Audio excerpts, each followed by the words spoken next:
समुद्र मंथन प्रारंभ हुआ। समुद्र मंथन करते समय पहले रत्न के रूप में विष निकला। विष निकला तो देवता और राक्षस घबरा गए कि इस विष से कौन बचाएगा। इसलिए भावपूर्ण स्तुति गाई है, हे महादेव पाहि माम पाहि माम पाहि माम। और भगवान शंकर समुद्र में प्रकट हुए और प्रकट होकर के भगवान शंकर ने विष पान करना प्रारंभ किया। जब भगवान शंकर ने विष पान करना प्रारंभ किया तो अब बात आती है कि इस विष को रखेंगे कहां।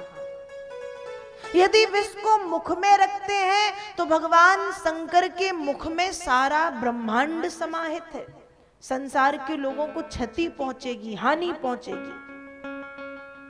गले से नीचे उतार के विष को यदि हृदय में रखता हूं तो भगवान शंकर के हृदय में कौन है?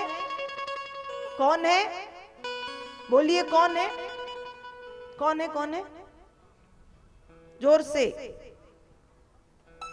भगवान शंकर के हृदय में कौन है? गणेश जी, राम जी। कौन है? भगवान श्री राम। अच्छा, राम बोलने में तकलीफ होती है क्या आपको? तो जो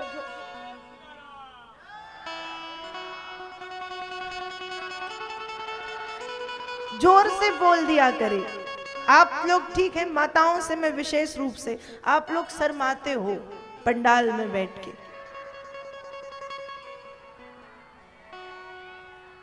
बस बस ठीक है, समझ गई मैं। तो भगवान शंकर के हृदय में कौन? भगवान शंकर के हृदय में राम जी।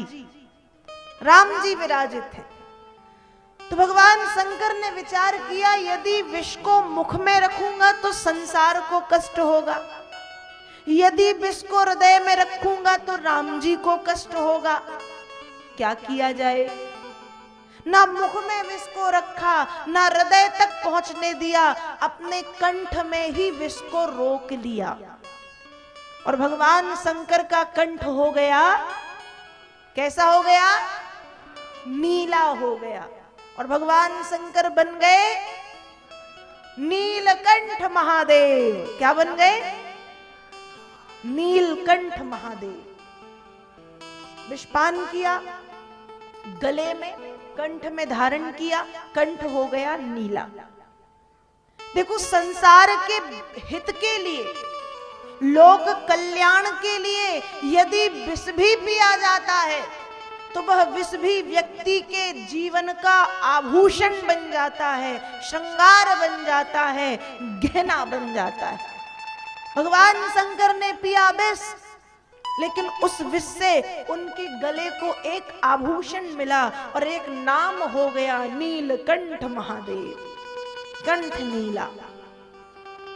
तो समुद्र मंथन से पहला रत्न विष, जिसे भगवान शंकर ने ग्रहण कर लिया। दूसरा रत्न कामधेनु नाम की गौ माता, जिसे ऋषियों ने ले लिया, ऋषि मुनियों ने।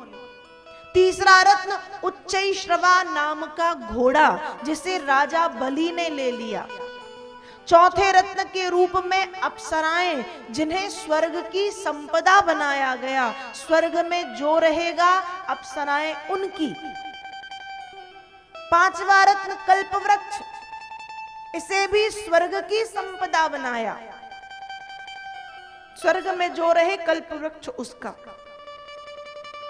छठवा रत्न कौस्तुभ मणि, जिसे श्रीहरि नारायण ने अपने वक्षस्थल में धारण किया। सातवां रत्न लक्ष्मी, समुद्र मंथन करने पर सातवें रत्न के रूप में लक्ष्मी आई।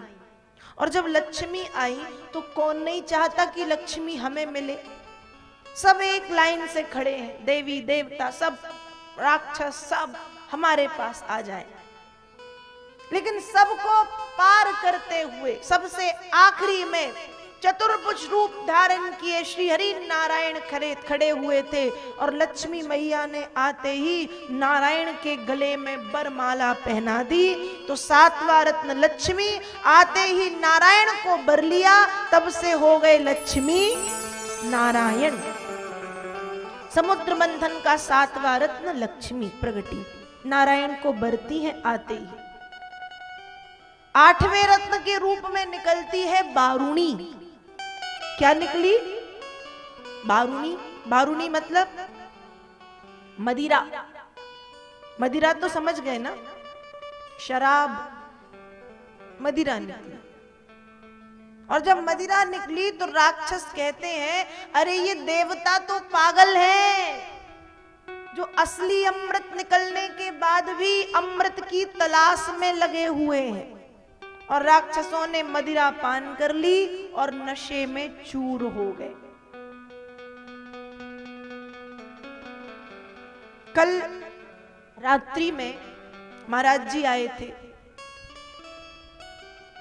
कीर्तन किया था जिन्होंने, उन्होंने एक शराबी की कथा सुनाई थी ना। आप लोग थे ना? थे कि नहीं? क्या सुनाई थी? एक शराबी के बाजू में वो बैठे थे और उसे खुजली हो रही थी उसे, वो खुजा रहा था इन्हें। ऐसे ही करता है व्यक्ति शराब पी के, ऐसे ही करता है। एक कोई व्यक्ति था, खूब शराब पी उसने, खूब शराब पी। अब जब खूब शराब पी तो नशा आ गया। कहीं जा रहा था तो दूसरी तरफ से कोई बड़ा राजा आ रहा था। तो शराबी शराब के नशे में इतना चूर है कि क्या राजा, क्या रंग, क्या भिखारी, उसके लिए तो सब समान। वो राजा से कहता है क्यों हाथी बेचोगे? अब राजा ने कहा कि मैं इसके मुंह क्या लगूं, बेवड़ा शराब पिए हुए, मैं इसके मुंह क्यों लगूं, जाने दो। पर राजा ने कहा कि दंड तो देना चाहिए। और राजा ने उस शराबी को अपने कारागार में डाल दिया। अब कारागार में डाला, 4-5 घंटे के बाद सारा नशा चला गया। उसी समय राजा आया, जब नशा उतरा तो राजा आया और राजा ने आकर के कहा क्यों हाथी खरीदोगे, मैं बेच रहा हूं। तो शराबी कहता है अरे महाराज, वो हाथी खरीदने वाला तो 1 घंटे पहले ही चला गया। मतलब शराब पी करके व्यक्ति अपने आप को बादशाह समझने लगता है, राजा समझने लगता है। 1-2 घंटे वाला राजा, टेम्परेरी राजा बन जाता है। यदि राजा बनने का शौक है तो एक नशा ऐसा है जिसको कर लो तो जिंदगी भर के लिए राजा बन सकते हो। एक नशा है ऐसा, कहो तो बताऊं? बताऊं? बताऊं या ना बताऊं? आप बताओ, नशा करोगी आप? करोगे? माताएं कह तो रही है बताओ, करोगे तो बता दूं। एक बार बोल दो कर लेंगे, कर लोगी ना? ठीक है।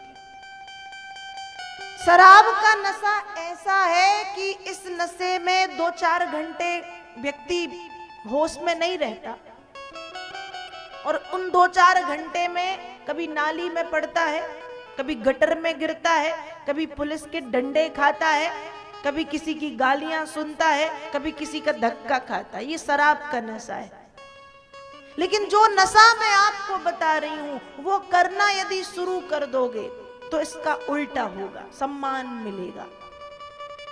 और गुरु नानक देव जी गुरु ग्रंथ साहिब में लिख करके गए हैं कि ऐसा नशा शराब का उतरे होत प्रभात, नाम खुमारी नानका, चढ़ी रहे दिन रात, चढ़ी रहे दिन रात। यदि नशा करना है तो उस नशे का नाम है राम नाम का नशा, कृष्ण नाम का नशा, विठ्ठल नाम का नशा, हरि नाम का नशा, राधा रानी के नाम का नशा। यदि नशा करना है तो भगवान के नाम का नशा करो, जिंदगी संवर जाएगी और जिंदगी सुधर जाएगी। ये नशा बेहतर है। तो अब 8वें रत्न के रूप में निकलती है मदिरा, शराब। और जब मदिरा निकली तो राक्षसों ने पी ली। और ध्यान रखिएगा, मदिरा पीते भी राक्षस हैं, राक्षस ही पीते हैं। जो राक्षस प्रवृत्ति वाले हैं या राक्षस पने वाले हैं,